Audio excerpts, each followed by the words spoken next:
Pemirsa, kita beralih ke informasi lainnya. Dua jenazah Bribtu Anumerta Dedi Tambunan dan Baratu Anumerta Kain Rere yang merupakan korban penembakan KKB Sabtu 17 Mei 2025 telah diterbangkan ke kampung halamannya. Kedua jenazah dipulangkan untuk dimakamkan dengan menggunakan pesawat.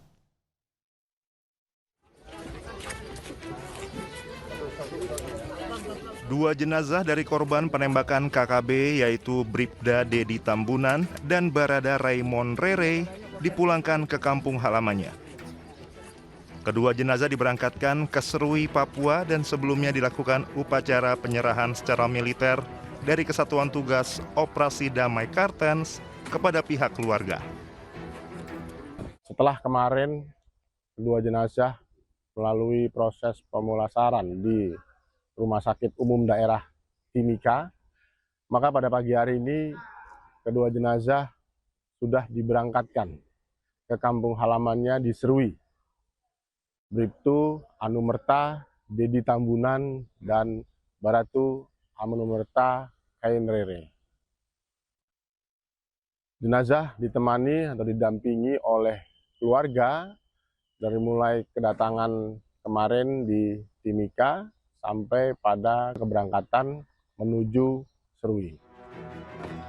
Sebelumnya dua anggota Satgas Operasi Damai Kartens 2025 gugur ditembak kelompok kriminal bersenjata atau KKB Ternus Enumbi di Kampung Usir, Distrik Mulia, Kabupaten Puncak Jaya, Papua Tengah. Kedua anggota yang gugur yakni Bribda Dedi Tambunan yang terkena 1 luka tembak dan Barada Raymond Rere yang terkena 2 luka tembak. Keduanya tertembak saat tengah mengendarai sepeda motor di sekitar Kampung Usir, Distrik Mulia, Kabupaten Puncak Jaya, Papua Tengah. Saat kejadian, warga sekitar mengaku mendengar suara letusan senjata api. Aparat gabungan hingga saat ini masih menyisir wilayah sekitar untuk mengamankan situasi dan memburu para pelaku. Pasca kejadian, pihak kepolisian mengimbau masyarakat Puncak Jaya tetap tenang, tidak mudah terprovokasi, dan mendukung upaya penegakan hukum yang dilakukan aparat. Dari Timika, Papua Tengah, Nathan Making, iNews melaporkan. Pemirsa, petugas gabungan kembali menggelar operasi Berantas Jaya 2025 Sabtu pagi. Salah satu preman yang berkedok sebagai juru parkir liar berusaha kabur saat akan ditangkap petugas.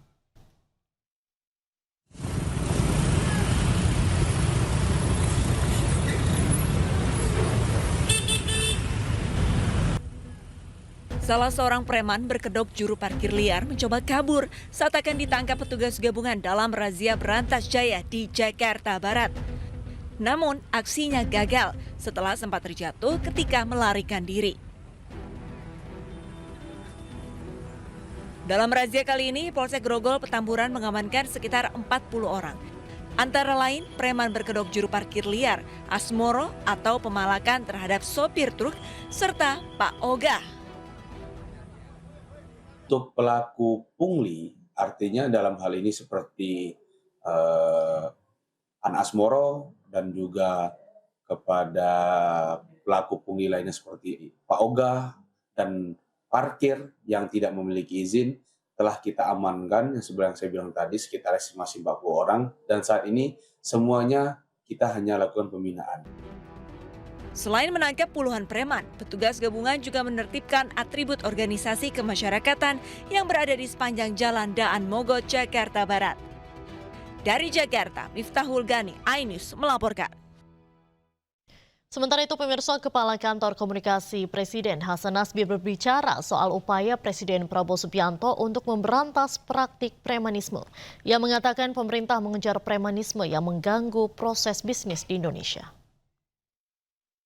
Dikejar oleh pemerintah itu adalah aksi premanisme, terutama yang mengganggu, awalnya ini ya, yang mengganggu proses bisnis. Jadi investor takut masuk ke kita. Ya, orang-orang yang ingin berusaha itu takut untuk berusaha di kita karena ada biaya-biaya tambahan dan beban-beban tambahan akibat aksi dan ulah premanisme. Jadi yang mengganggu itu adalah premanismenya.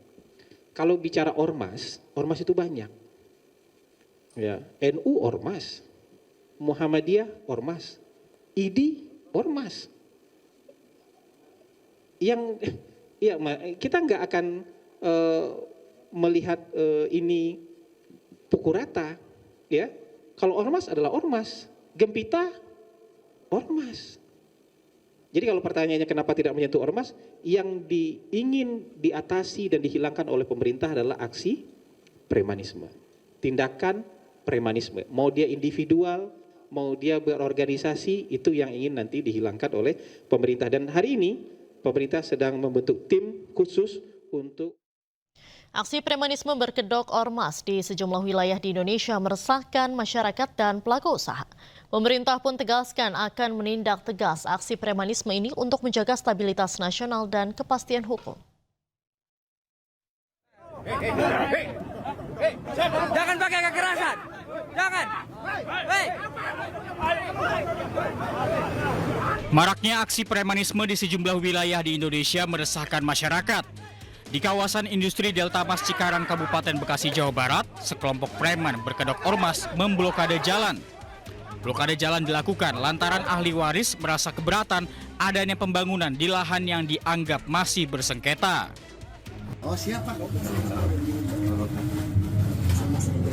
Di Jakarta, polisi menangkap 6 terduga pelaku aksi premanisme dan intimidasi terhadap purnawirawan Polri yang menjadi kepala keamanan di Pasar Induk Kramat Jati. Buntut aksi premanisme itu, posko ormas yang berasal dari BPPKB Banten yang berada di area Pasar Induk Kramat Jati dibongkar petugas.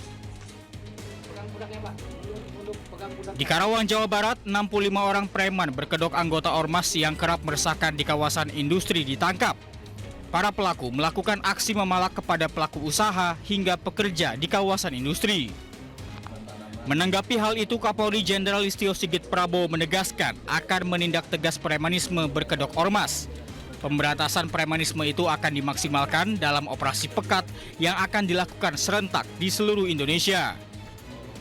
Bagaimana kita terus mendorong agar anggota semakin banyak hadir di tengah-tengah masyarakat, di tengah isu-isu yang kemudian memerlukan kehadiran Polri, antara lain seperti pemberantasan preman di wilayah-wilayah tertentu, wilayah industri, kemudian kasus-kasus lain yang mengganggu debt collector dan sebagainya. Satgas premanisme nantinya akan bekerja sama dengan pemerintahan daerah dan menteri-menteri terkait, salah satunya adalah Kementerian Dalam Negeri. Utama.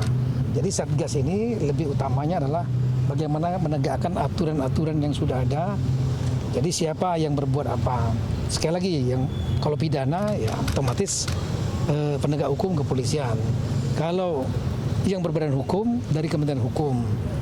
Kemudian kalau yang terdaftar di Kementerian Negeri, otomatis dari Kementerian Negeri. Salah satu sanksinya adalah membuat surat untuk melepaskan status keterdaftarannya. Nah, apa resikonya ya ormas-ormas yang tidak terdaftar, yang dinyatakan tidak terdaftar ini tidak mendapatkan pelayanan fasilitas pemerintah. Keberadaan ormas yang menyimpang dari fungsi sosialnya dan yang melanggar ketertiban umum tentunya tidak dapat dibiarkan terus-menerus karena meresahkan masyarakat dan para pelaku usaha. Tim Liputan, iNews melaporkan.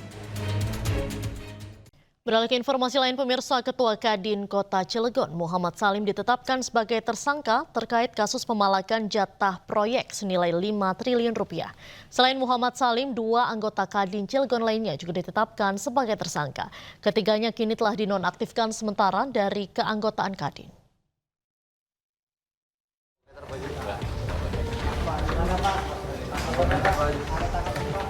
Dengan tenang sambil melempar senyuman, Ketua Kamar Dagang dan Industri Kota Cilegon, Banten, Muhammad Salim atau Abah Salim ini digiring usai ditetapkan sebagai tersangka buntut permintaan jatah proyek senilai 5 triliun rupiah tanpa lelang. Tersangka berperan mengajak dan menggerakkan orang untuk melakukan aksi pemerasan di PT China Chengda Engineering.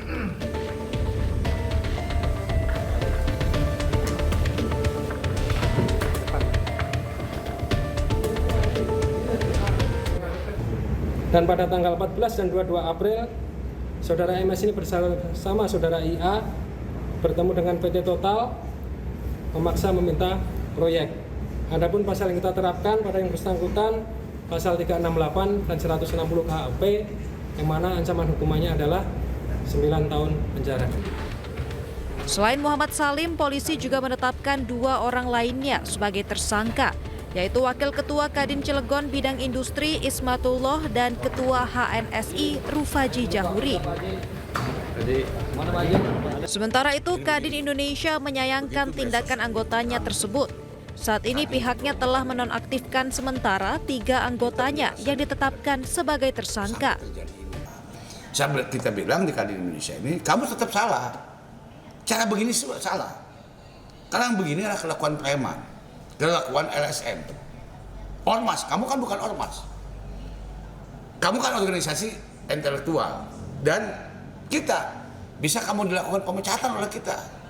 Tanpa ada lelang. Tanpa ada lelang. Porsinya harus jelas tanpa ada lelang. 5 triliun untuk Kadin, 3 triliun. Sebelumnya viral di media sosial video tersangka menggebrak meja saat meminta proyek tanpa proses lelang ke sebuah perusahaan. Mereka juga mengancam akan menghentikan proyek jika tidak dilibatkan dalam proyek. Buntut kasus ini, polisi juga menelusuri aliran dana CSR atau tanggung jawab perusahaan ke sejumlah ormas. Dari Lebak, Banten, Iskandar Nasution, iNews melaporkan. Sebagai simbol terima kasih, warga Karo, Sumatera Utara bangun patung Jokowi senilai miliaran rupiah. Informasi selengkapnya kami hadirkan usai jeda, tetaplah di iNewsroom.